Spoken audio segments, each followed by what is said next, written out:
आप इससे कहते हैं कि जी मुझे फेसबुक पोस्ट लिख के दे दो, राइट अ फेसबुक पोस्ट और make it engaging,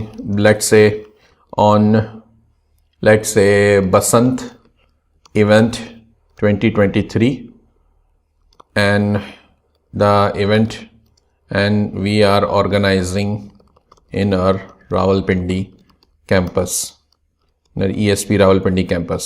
Make it engaging and persuading so people would join and attend the event.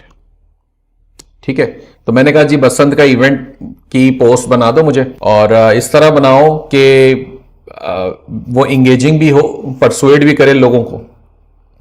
तो इस लिहाज से इससे ये पूरी पोस्ट लिखना ये शुरू कर देगा। तो आप देखें इसने हैशटैग्स भी दे दिए, क्योंकि मैंने सिर्फ फेसबुक का कहा था। तो कहता है कि are you ready to welcome the spring season with open arms, we sure are, that's why we are excited to announce that our ESP Rawalpindi campus is organising a fantastic Basant event on March 1st 2023। अब date इसने अपनी मर्जी से डाल दी है event की, क्योंकि मैंने दिया नहीं था, डेट नहीं दी थी। आप दे देंगे तो वो चेंज कर देंगे या खुद कर लें। Join us at full day of vibrant colours, delicious food, amazing performance, we are bringing together some of the best local musicians. मतलब ये अपनी मर्जी से डाल रहा है। अब आप वाकई में ऐसा कुछ कर रहे हैं नहीं कर रहे हैं वो एक अलग बात है। Not only we will get enjoy the festivities but you will get to meet new people, make some unforgettable memories वगैरह वगैरह वगैरह। तो ये बहरहाल ये एक बड़ी जबरदस्त पोस्ट मुझे बड़ी पसंद आई है। इसको हम always we need to customise it, modify, revise करेंगे और फिर हम इसको एक्चुअली में पोस्ट करेंगे जो भी हमें पोस्ट करना है।